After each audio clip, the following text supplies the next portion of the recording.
Hi everyone! Magandang umaga, tanghali, hapon at gabi sa inyong lahat. Kung sa mang panig ng mundo kayo naroroon, welcome sa aking YouTube channel. Ako nga palang muli si Lerma Novales Sarmiento, ang writer at author ng aklat na to na pinamagatang Life in 3 Parts. Ang layunin at misyon ng aklat na to ay para magpahayag ng Ebanghelyo ng Diyos, para ipakilala ng Espiritu Santo na nanasa sa katawan nating mga tao. Ay ang siyang totoong Diyos Ama na nagsugo kay Kristo na siyang dapat nating sambahin sa ating katawan, para ang ating kaluluwa ay maligtas na wag mapunta sa impyerno. At maliwanag na sinabi ni Kristo ng kasalanan na walang kapatawaran ay kapag nilapastangan mo ang Espiritu Santo. Sa araw na to ang topic ko ay natural disaster. Who can resist the wrath of the Holy Spirit? Bilang isang tao, tatandaan nyo na tayong mga tao hindi nabubuhay para sa sarili lang natin. Hindi tayo iiral dito sa mundo kung walang espiritu ang ating katawan. At maliwanag na sinabi ni Kristo na templo ng Espiritu Santo ang katawan nating mga tao at tayong mga tao ay hindi nabubuhay dahil sa tinapay lamang. Sinabi ni Kristo na kilalanin natin ang Diyos sa ating katawan. At babasahin ko sa inyo yung talata na magpapatotoo na isinalaysay ko rin dito sa aklat na to. Yung patotoo na ang katawan natin ay templo ng Espiritu Santo. Sa unang Corinthians, sa chapter 6, verse 19 to 20, nasasa dito. Do you not know that your bodies are temples of the Holy Spirit who is in you, whom you have received by God? You are not your own. You were bought at a price. Therefore, honor God with your body. Tayong mga tao, kapag walang espiritu ang ating katawan, tayo'y patay. Hindi tayo iiral dito sa mundo. Ang bawat katawan nating mga tao ay templo ng Espiritu Santo at ang Espiritu Santo ang totoong Diyos na may pag-aari ng ating katawan at kaluluwa. Kung kaya tayo nabubuhay at umiiral dito sa mundo, ay ang siyang Alpha at Omega na siyang Diyos Ama na nagsugo kay Kristo na nanasa sa katawan ni Kristo. Si Kristo ay ang Mesiya ng Espiritu Santo. Ang Espiritu Santo na lumukob kay Birheng Maria ay ang siyang totoong Ama ni Kristo na nagsugo kay Kristo para hikayatin ang mga tao na sambahin ang Espiritu Santo sa ating katawan. At para ang ating kaluluwa ay masalba na huwag mapunta sa impyerno. Dahil ang kasalanan ay kamatayan. At gawa ng kasalanan, ang kaluluwa ng tao ay mahihiwalay sa Espiritu Santo. At kapag nahiwalay ang kaluluwa mo sa Espiritu Santo, mamamatay ang iyong katawan at kaluluwa. At dahil doon, hindi ka patatawarin ng Espiritu Santo at hindi ka rin kikilalanin ng Espiritu Santo na anak niya at kapatid ni Kristo sa Espiritu. Ang layunin at misyon ng aklat na to ay para magpahayag ng Ebanghelyo sa buong mundo. Honestly, narito na tayo sa huling panahon. Maraming mga tao ang sarado ang kanilang puso at isipan na hindi nila tinanggap ang katotohanan sa mga aral ni Kristo na templo ng Espiritu Santo ang kanilang katawan. Kaya hindi nila sinasamba ang Espiritu Santo sa kanilang katawan na siyang Diyos na buhay na may pag-aari ng kanilang buhay. Maraming mga tao ang lumalapastangan sa Espiritu Santo na binababoy yung sagradong tahanan ng Espiritu Santo sa kamunduhan at kalaswaan. Honestly, ang ating mundo ay punong-puno na ng kasalanan. At yung Espiritu Santo na siyang Diyos Ama na nagsugo kay Kristo, na siya ring isang Espiritu na nasa katawan ko, na siyang Diyos Ama ng aking kaluluwa, na siyang nagbigay ng buhay sa akin at nagbigay ng karunungan sa akin para gawin ang aklat na to, para magpahayag ng katotohanan na siya yung babalik para maghukom at para tapusin na yung kasalanan. Tanggalin ang kasalanan dito sa mundo dahil yung kasalanan nanggaling sa demonyong si Satanas. Ang layunin ni Satanas ay hikayatin ng mga tao na tumalikod sa Espiritu Santo at kalabanan ng Espiritu Santo para yung kaluluwa ng mga tao ay wag maging kaisa ni Kristo. Dahil si Kristo bugtong na anak ng Espiritu Santo. Si Satanas ay ang demonyo na spirito na nagmamataas at nagmamayabang sa Espiritu Santo dahil gusto ni Satanas na siya yung kilalaning Diyos. Pero hindi nakahihigit si Satanas sa Espiritu Santo. Kaya sinabi ni Kristo, there is power once the Holy Spirit comes upon you. Dahil nga, yung nananahan na spirito sa katawan ni Kristo, ang Espiritu Santo, ang totoong Diyos Ama na lumikha sa ating mga tao, ang may hawak ng buhay natin. Ngayon, kapag kinalaban mo ang Espiritu Santo, mamamatay ka at ang kaluluwa mo sa impyerno mapupunta.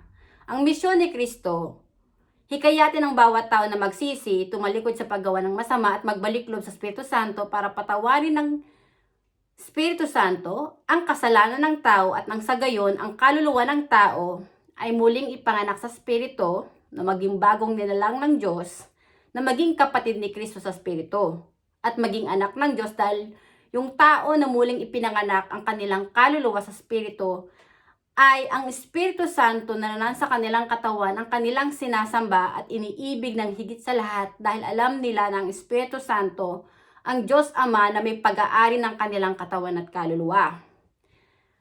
Dito sa mundo natin ginagalawan ngayon, yung mga natural disaster na nagaganap kung saan saang panig ng mundo, yung mga lindol, yung mga flooding, at kung ano-ano pa man na nagaganap na sakuna sa ating mundo, honestly, galit na yan ng Espiritu Santo sa mga tao. Galit na galit na galit na galit na ang Espiritu Santo sa mga tao dahil ang mga tao ay naging demonyo sa Kanya. Ako, bilang isang tinawag ng Espiritu Santo, ang layunin at mission ko ay ipakilala ang Espiritu Santo sa buong mundo.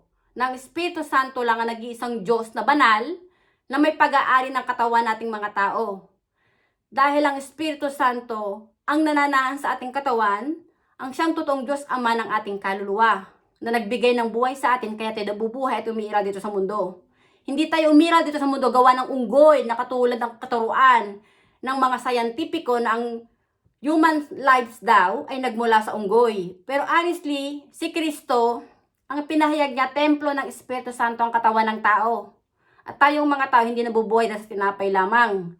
Ang nagbibigay ng buhay sa ating mga tao ay mismo ang presensya ng Espiritu Santo. Maraming mga tao ang kumalaban sa Espiritu Santo, nilalapastangan ng Espiritu Santo. Yung sagradong tahanan ng Diyos, yung katawan nila, binaboy nila sa kamunduhan at kalaswaan. Maraming mga tao ang nilikha ng Espiritu Santo, honestly, nakasarian dalawa lang, lalaki at babae. Ngayon nagkalat na yung mga bakla at tomboy. Ang mga bakla at tomboy ay sugo ng demonyong si Satanas, na iniidolo pa ng maraming mga hangal. Tulad ni Vice Ganda, iniidolo pa ng mga tanga. Si Vice Ganda. Si Vice Ganda ay ulupong na lumalapastangan sa Espiritu Santo. Honestly, galit na galit ng Espiritu Santo sa ating mga tao. Na yung mga taong lumalapastangan sa Espiritu Santo. Itong mundo nating to, lulupigin to ng Espiritu Santo kapag ang tao hindi nagbalik loob sa Kanya. Mapalad yung mga taong naging tapat kay Kristo, na sumasamba at iniibig ang Espiritu Santo. Sa puso nila, ng Espiritu Santo ang kanilang Diyos. Kaawa-awa yung mga ulupong.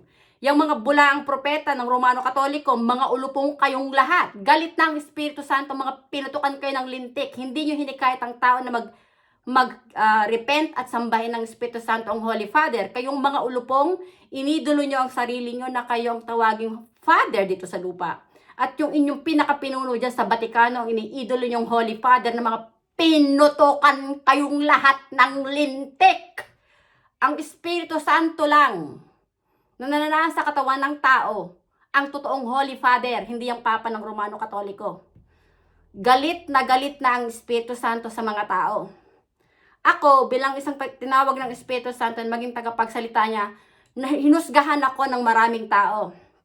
Na ako din naloloka, nasisiraan ng bait, may demonyo raw sa aking katawan, which is pinagdaanan din niya ni Kristo. Nung sinalungat ni Kristo ang saling lahi ni Abraham, ang mga Hudyo, na siyang mga bulaang propeta na nagpapakot, nagpapatay kay Kristo. Sinabihan din si Kristo ng saling lahi ni Abraham, na si Kristo daw ay nasisiraan ng bait, naloloko at may demonyo raw sa katawan ni Kristo. Well, honestly, ang Espiritu Santo na nasa katawan ni Kristo, which is yung Espiritu Santo na nanandun sa aking katawan, hindi yun demonyo. Yun mismo ang Diyos Ama na may pag-aari ng katawan at kaluluwa nating mga tao.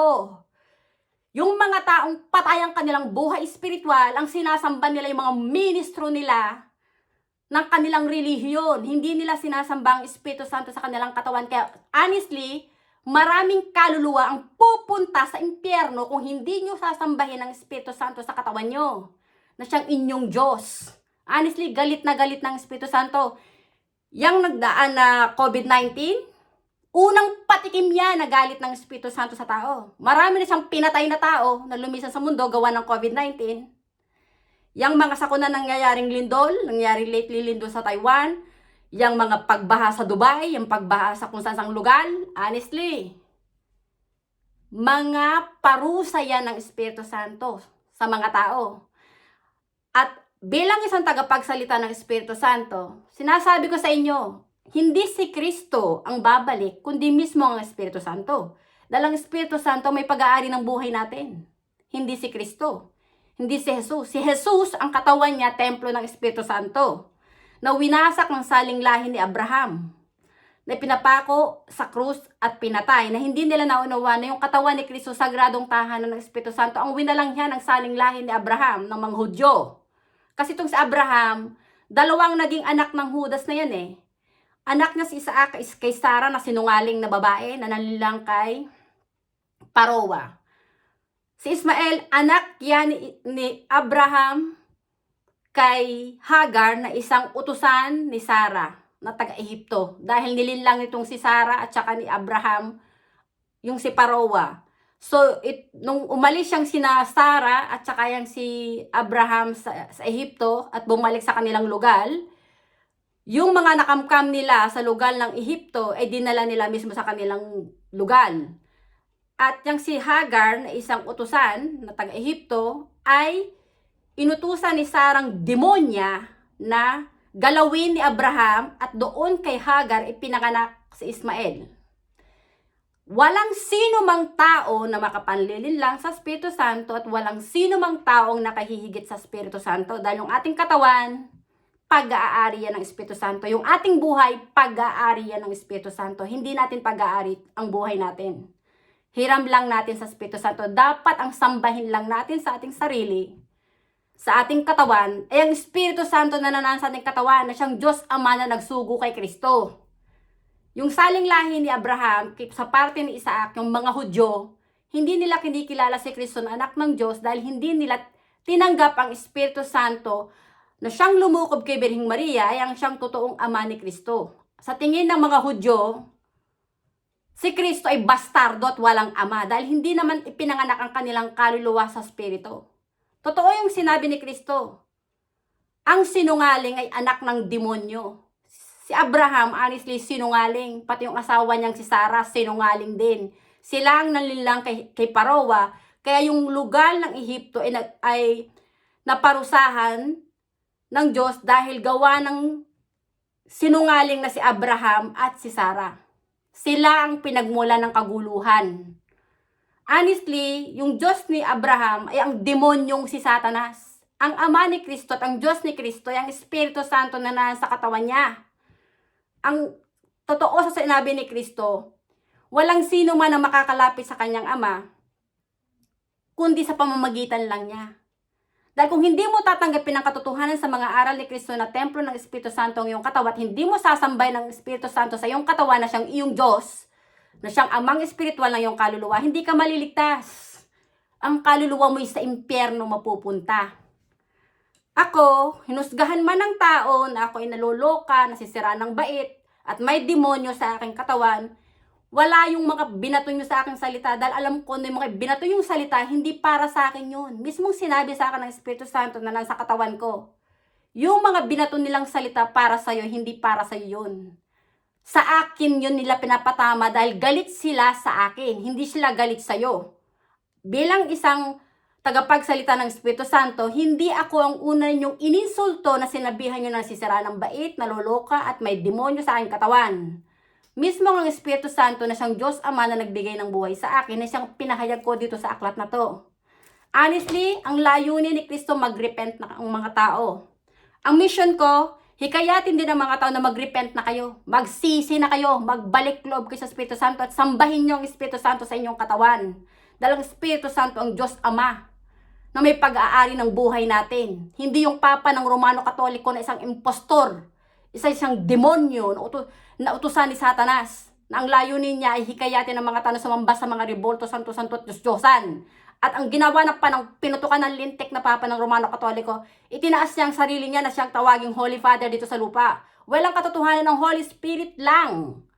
Nananahan sa katawan nating mga tao ang totoong Holy Father, ang totoong Diyos na may hawak ng buhay natin na dapat nating sambahin sa ating katawan. Kaya nasasaad dito sa talata, sa 1 Corinthians, na sinabi ng Panginoon. 1 Corinthians chapter 6 verse 19 to 20. Do you not know that your bodies are temples of the Holy Spirit, who is in you, whom you have received by God? You are not your own, you were bought at a price. Therefore, honor God with your body. Hindi sinabi ng Panginoon, pumunta ka sa kung anong relihiyon na meron. Dahil doon sa relihiyon na pinupuntahan mo, hindi mo makikita doon ng Diyos. Dahil ang sinabi nga ni Kristo, the coming of the kingdom of God is not something that you can observe. Nor will people say, here it is or there it is. Because the kingdom of God is in your midst. Nasa katawan natin. Ang ating katawan ang templo ng Diyos. Hindi yung simbahan ng kung ano-anong relihiyon na sinasamba nyo. Hindi kayo maliligtas sa mga pinutukan ng lintik na mga ministrong nagkalat dito sa mundo. Kung hindi kayo magre-repent at hindi nyo sasambay ng Espiritu Santo sa inyong katawan na siyang inyong Diyos Ama. Honestly, galit ng Espiritu Santo sa mga tao. Itong mundo na to, na puno ng kaguluhan, puno ng kasalanan, lulupigin ito ng Espiritu Santo. Mapalad ka kung naging totoo at tapat ka sa Espiritu Santo, magpasa hanggang huli. Dahil maliligtas ang kaluluwa mo at kikilalanin ka ng Espiritu Santo ng anak niya. Kaawa-awa ka kung binaboy mo, winalanghiya mo ang Espiritu Santo. Dahil hindi ka patatawarin ng Espiritu Santo at dahil doon ang kaluluwa mo ay mapupunta sa impyerno. Kaya magrepent na kayong lahat. Magrepent na kayo. Dahil hindi kayo sasantuhin ng Espiritu Santo. Walang makakatagal sa galit ng Espiritu Santo. Itong mundo nating to, lulupigin to. Hindi lang baha, hindi lang lindol ang aabutin nyo. Nung si Kristo ay kasama niya yung kanyang mga disipulo at sa kalagitnaan sa karagatan, nagkaroon dyan ng storm. Yung kanyang mga disipulo takot na takot. Natutulog doon si Kristo. Ginising siya ng kanyang mga disipulo at ang sabi sa kanya, Panginoon, hindi, malulunod na tayo kasi nga yung nasa kalagitnaan silang dagat tapos may storm. Anong sagot ni Kristo? Bakit napakaliit ng inyong pananampalataya? Anong ginawa ni Kristo? Sinabi ni Kristo doon sa hangin. Sinabi niya, peace, be still. Anong sabi ng kanyang mga disipulo? Anong klaseng tao si Kristo? Pati ang hangin at ang bagyo sumusunod sa kanya. Sinabi ni Kristo na ang kanyang mga salita hindi nanggaling sa kanya kundi sa Ama na nagsugo sa kanya. Sinabi ni Kristo na ako at ang Ama ay parating magkasama. Sinabi ni Kristo na hindi siya nagpapagaling at hindi siyang bumubuhay ng patay. Honestly, ang katawan ni Kristo, templo ng Espiritu Santo. Ang Espiritu Santo ang bumuhay kay Kristo noong 3 araw. Ang Espiritu Santo ang nagpapagaling sa ating mga tao na may sakit. Dahil ang Espiritu Santo ang may pag-aari ng ating katawan. Hindi tayong mga tao. Hindi ang mga doktor na nagkalat dito sa mundo. Walang kakayahan ng doktor na pagalingin ng isang tao kapag babawiin na ng Espiritu Santo ang buhay na ipinahiram sa tao. Ang Espiritu Santo ang nag-iisang Diyos Ama na nagsugo kay Kristo ay ang Alpha at Omega at siya yung babalik. Ako, kaya nagiging matapang at prangka ang bunganga ko ay dahil mismo ang Espiritu Santo ang nagbigay sa akin ng buhay sa akin, ang nagbigay sa akin ng otoridad na magsalita patungkol sa Kanya. Na ipahayag ang katotohanan na siya lang ang totoong nag-iisang banal na Diyos na Ama na dapat sambahin ng tao sa ating katawan para yung ating katawan ay maging malinis muli, na maging templo ng Diyos. Huwag yung gawing libingan ng inyong kasalanan. Dahil pag ginawa yung libingan ng inyong kasalanan, inyong katawan, na siyang sagradong tahanan ng Espiritu Santo, magiging purgatorio yan ang kaluluwa nyo. Dito sa lupa, kapag gumawa ka ng kasalanan laban sa Espiritu Santo, buhay ka pa dito sa mundo, ang kaluluwa mo, zombie na. Patay ka na ang kaluluwa mo. Ngayon kung mamamatay ng tuluyan, babawin ng Espiritu Santo yung buhay na ipinhiram sa'yo, at hindi ka nagsisi, hindi ka nagbalik loob sa Espiritu Santo, Pag namatay na ang katawan mo, patay pa rin ang kaluluwa mo, gawa ng kasalanan na ginawa mo laban sa Espiritu Santo. Kaya sinabi ni Kristo, where I go, you cannot go. You will die with your sin. Dahil ang kasalanan ay kamatayan at yan ang pumapatay sa katawan at kaluluwa ng buong sangkatauhan. Kung kaya maraming kaluluwa ang mas pumupunta sa impyerno kaysa pumakapasok sa langit. Dahil bilang lang ang sumasamba sa Espiritu Santo. Na iniibig ang Espiritu Santo ng higit sa lahat. Narito na tayo sa huling panahon. Gumising kayo sa katotohanan. Templo ng Espiritu Santo ang katawan ng tao. At ang Espiritu Santo lang ang dapat sambahin ng tao sa kanilang katawan na siyang totoong Diyos Ama ng ating kaluluwa, na amang espiritual ng ating kaluluwa. Mga pare ang nagpapakot, nagpapatay kay Kristo. Mga pari din ang lulupigi ng Espiritu Santo dahil maniningil ang Espiritu Santo ng pautang sa mga bulaang propeta na nagpapakot, nagpapatay kay Kristo. Narito na tayo sa huling panahon. Ako hindi ako natatakot patayin ng tao dahil ang may gawa ng buhay ko ay ang Espiritu Santo. At pag pinatayin ako ng sino mang tao ito sa mundo, hindi ako ang una niyong winalanghiya, kundi ang Espiritu Santo na siyang Diyos na may pag-aari ng buhay ko. Katulad ni Kristo. Ang may pag-aari ng buhay ni Kristo ay ang Espiritu Santo. So yung mga pumatay kay Kristo, ang anis lang kaluluwa nila nasa impyerno. Dahil hindi sila pinatawad ng Espiritu Santo. Kaya mag-repent na kayo. Narito na tayo sa huling panahon. Ang Espiritu Santo na nasa ating katawan na yung Diyos Ama na siyang babalik na parang magnanakaw na sinabi ni Kristo. At sinabi ni Kristo sa huling panahon kung anong magaganap sa ating mundo. Sinabi nga ni Kristo, magkakaroon ng gera mga bawat nasyon. Magkakaroon ng mga kalamidad nga, mga peste. Magkakaroon ng mga lindol. Magkakaroon ng taggutom. Pero sinabi ni Kristo, huwag kang mabahala dahil yun ay pasimula pa lang ng paghihirap. Hindi pa yan ang katapusan. Sinabi ni Kristo, mahahayag muna ang mabuting balita patungkol sa karya ng Diyos Ama at iyon na ang katapusan. Ang layunit misyon ng aklat na to ay magpahayag ng ebanghelyo sa buong mundo para ipakilala ang Espiritu Santo, ang totoong Diyos Ama na nagbibigay ng buhay sa ating mga tao na siyang dapat latang sambahin dahil ang Espiritu Santo ang Alpha at Omega na may pag-aari ng buhay natin. Si Kristo ay bugtong na anak ng Espiritu Santo na siyang sinugo ng Espiritu Santo para isalba ang kaluluwa ng mga tao na naliligaw ng landas. Dahil punong-puno na ng kasalanan ng ating mundo, maraming mga taong tumalikod sa Espiritu Santo at mas inibig nila ang kanilang sarili at ang pera, kaya yung mundo natin napuno na ng kasalanan. At ngayon, tanggapin nyo ang galit ng Espiritu Santo. Kung mawatay man kayo sa mundo at hindi kayo nagsisi, hindi kayo nagbalik loob sa Espiritu Santo, malaki pa ang magiging problema nyo. Hindi yung dinadanas yung paghihirap dito sa lupa. Walang kwenta yan. Kumpara kapag ikaw ay hindi pinatawad ng Espiritu Santo.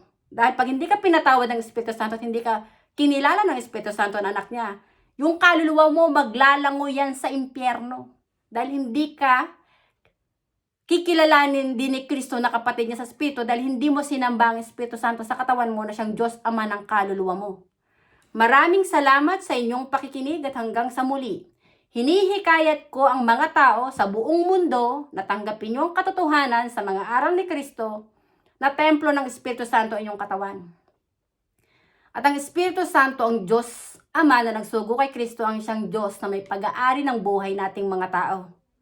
Ang Espiritu Santo ang Alpha at Omega ang siyang babalik para bawin yung buhay na pinihiram sa tao at siya yung maghuhukom.